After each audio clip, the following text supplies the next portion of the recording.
Hey guys, welcome to the Superhero Post Show where we talk about things DC, Marvel, and Star Wars. It is your host Stephen Heyman, and before you do anything, please like and subscribe for more content. So today we are going to be today we are going to be talking about Hawkeye, and I'm just going to talk about some main episode 1 takeaways, kind of sort of a breakdown, not detail by detail, but some main things that I like. It's just that I kind of where ideas were spiraling off of my mind for episode 1.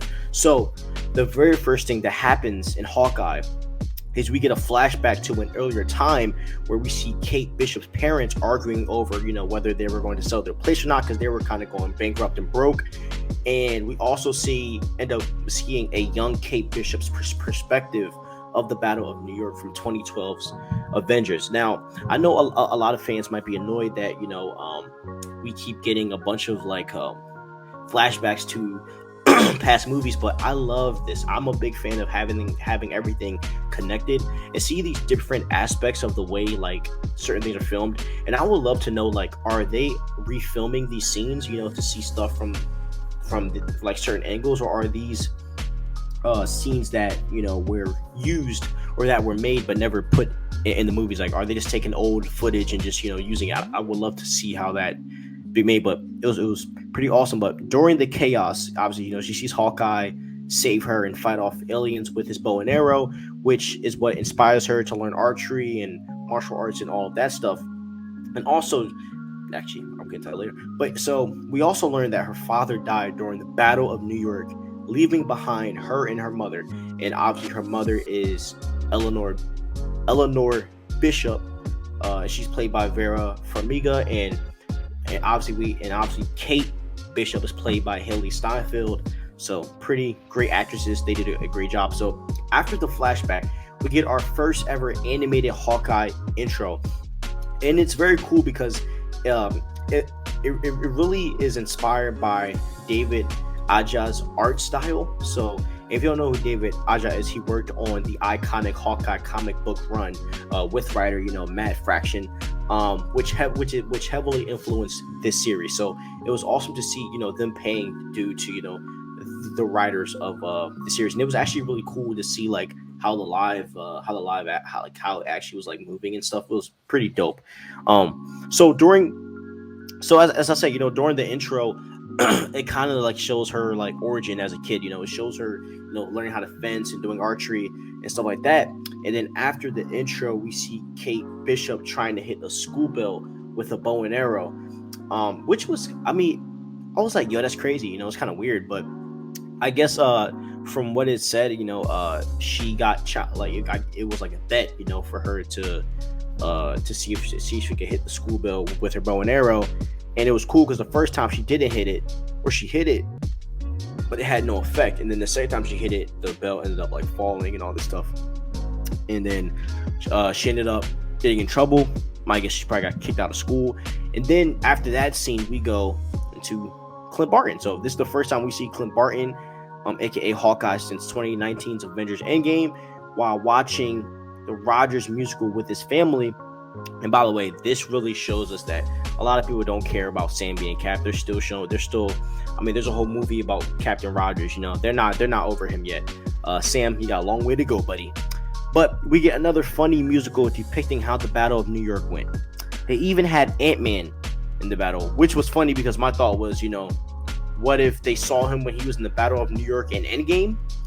But obviously, varying timelines, blah blah blah. But as the play is going on, Hawkeye zones out and he sees he watches the actress closely performing as Black Widow on stage. And this prompts some sort of PTSD type of reaction, which obviously means he's obviously still upset about Natasha Romanoff's death. Obviously, that's his best friend. I get it. I'd be depressed too. And here we see that, he's already wearing hearing aids.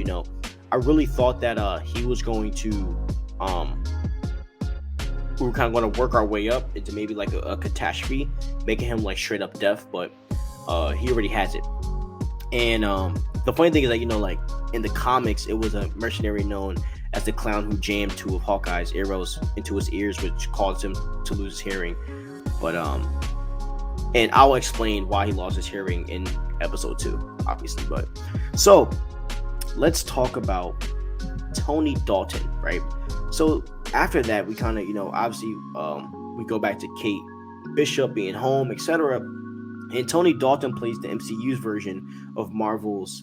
All right, I'm not even going to butcher the guy's name. Basically, he's playing our version of the Swordsman. And I'm glad his name isn't Jaquise, and now his name is Jack. It makes it very easy to say. So he's being renamed to Jack. And if you guys don't know who the Swordsman is the Swordsman is the man who trained Clint Barton to become the fighter that he is. And the Swordsman even became an Avenger at one point in the comics. Now, I don't know. I don't think that is what we are going to get like in this show, because they look so close in age. I don't think that he could really train him. Like, that's, to me, seems like a really big age gap. And I really don't see him becoming an Avenger or anything like that. I think he's going to die probably at the end of this show. He's probably going to play like a minuscule role to something bigger. And I'll tell you what, I do have theories on that as well. But, they could maybe have trained together. I could see that, But anyways, Kate is angry that he's set to marry Kate Bishop's mother, Eleanor. And it does seem like the MCU version is going to start off as a villain, but it's unclear if he still has a connection to Hawkeye's past. They really haven't said anything. And him and Hawkeye haven't, touched eye to eye yet. And we haven't seen if like any memories pop up or anything of that nature.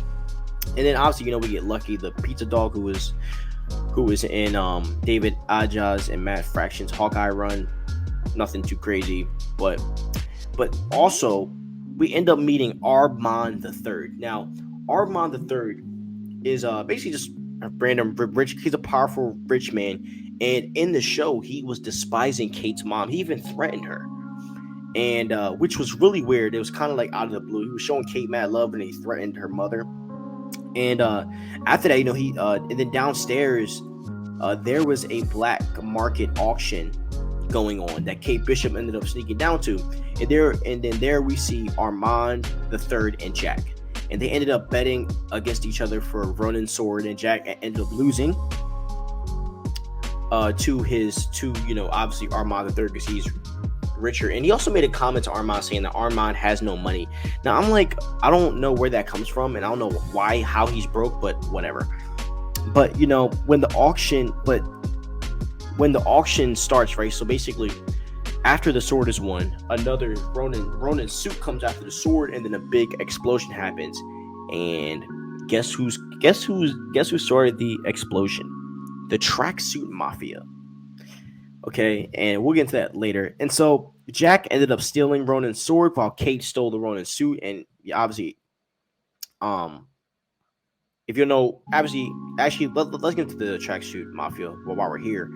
If you don't know who the Tracksuit Mafia is, they were introduced in the Hawkeye run as well in the comic books with David Aja and Matt Fraction. And basically, to summarize this whole black market auction thing, the Avengers compound was destroyed at the end of Avengers Endgame, and they're auctioning off the stuff recovered from that place. And they're looking for a watch that was recovered from the Avengers compound, but it's unclear why it has any type of significance. My question is, could it have been Tony's watch? I don't know. But Kate ended up putting on the Ronin suit and stopping the robbers. And obviously it's in, and the funny thing about, and I kind of want to get back to the Tracksuit the Mafia, which is funny because they also said it in the show that they say bro a lot, which was hilarious. But Kate, dressed as Ronin, ended up getting, and so basically, to kind of sum up the rest of the episode, because these aren't really the main points for me, but she ended up being the people running away. She ends up going to see Armand because she wanted to know what Armand was trying to do, because obviously he was plotting on her mother. Armand was dead, bloody, and to me it looked like a sword death. And in episode 2 they go on, Kate goes on to confirm that it was death by sword. So Armand's dead. She leaves the house, and when she runs away, a bunch of Tracksuit Mafia people come out, because Hawkeye, Clint ended up seeing on the news that she was running around, or someone was running around in his Ronin suit. So we end up seeing her basically get jumped by a bunch of Tracksuit Mafia people, and she ended up getting to a car. They almost got her, but then Hawkeye came, beat the crap out of the Tracksuit Mafia, yoked her up, threw her to the wall, was about to punch her in the face, and then he rips off the mask, and it's obviously Kate Bishop, and he's just like, well, what the frack is going on? And that's how the episode ended. So to me, I really love I love this. I was like dialed in when this episode first dropped, and it's just real funny how everything kind of linked together. But the biggest question that I had after the first episode is, what is the deal with Jack? What is the deal with the Swordsman? Because there's not a lot of, it felt like there was a lot of information given, but not a lot given at the same time. Like we saw him a lot in the show, but there was also something weird. Like, and I feel like it is warranted for everyone to think that Jack is the one that killed Ahmad, but I have a feeling that Jack is not the one that killed Ahmad, because that would be the obvious thing. That would be the obvious thing. So, that's really kind of my main takeaways from the first episode. It was kind of like a quick breakdown, kind of sort of explaining my point of view from it. But all in all, I think this was a great episode, great opening episode, and I am personally a big fan of Kate Bishop in general, and Haley Steinfeld is like perfect to play that character. She basically mirrored her for me. I was actually really happy with her her acting. I was very questionable at first when I first heard of her casting, but she proved me wrong. So thank you guys for watching and listening. I'm going to be dropping an episode 2 main takeaway episode as well, so please stay out for that. I'm also going to have some theories on there as well. So thank you guys for watching and listening. Have a wonderful day. Stay crispy.